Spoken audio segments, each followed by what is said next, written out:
Hey everyone, welcome back to my channel. Today I am here for my DiverseAthon reading wrap-up.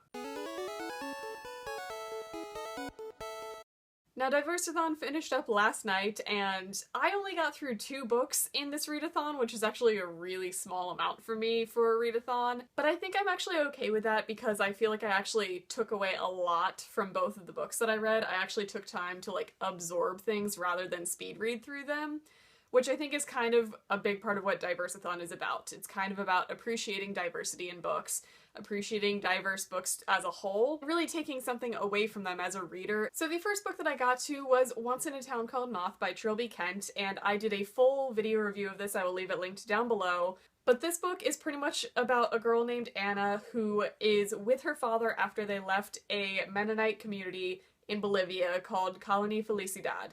And they are up in Toronto, Canada, kind of searching for her mother who left the community 10 years prior. And while Anna is trying to adjust to life outside of the community and kind of experience the free world and what those freedoms can mean as far as positives and negatives, they're also starting to unravel kind of secrets of what happened in the community and why her mother left. So there's kind of a mystery factor.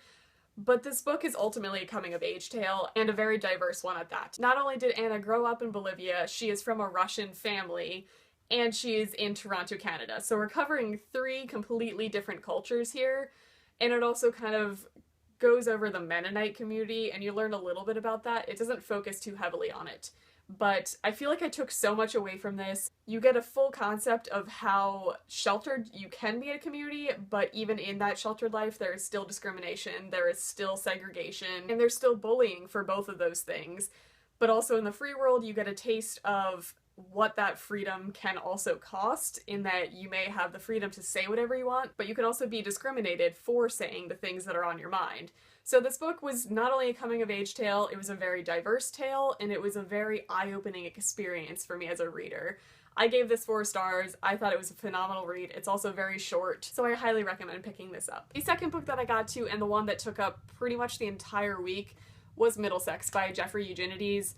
This book was so long and dense and epic and amazing that I feel like it needed the whole week to kind of be fully absorbed into my brain stuff. In this book, we are following Cal Stephanides, who started out life as Calliope Stephanides. He is a hermaphrodite, and throughout this book we are following his ancestral journey about how this genetic mutation happened. He's narrating the lives of his grandparents, his parents, and his own life, and how the relationships kind of formed him as an intersex person. So not only are we obviously dealing with gender and sexual identity in this, we're also following a cultural identity because his family is Greek American. So we were following his grandparents at kind of the beginning of the 1900s in Greece, in a very mountainous village under Asia Minor, fall in love.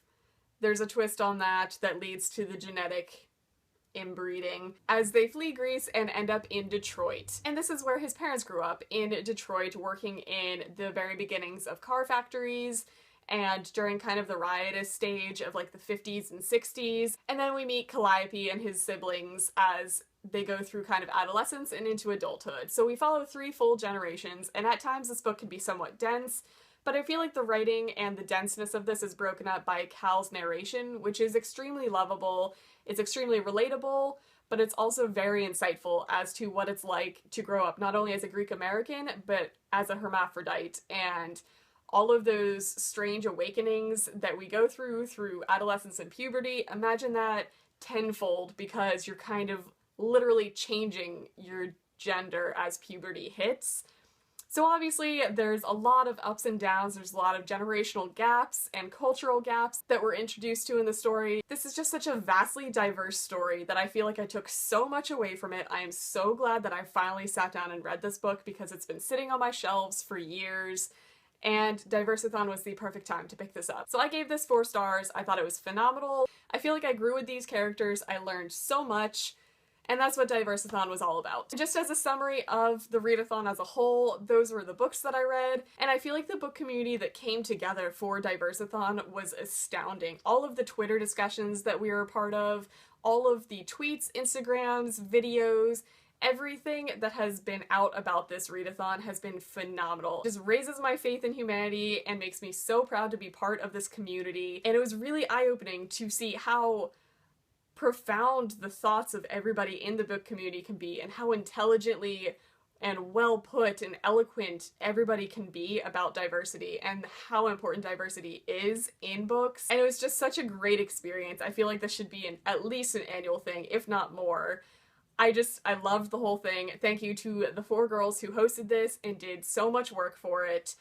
And that's it. Okay, I'm just gonna stop rambling. I just love DiverseAthon. I hope you guys participated, and I hope you read some amazing books during it. So I will see you guys in my next video.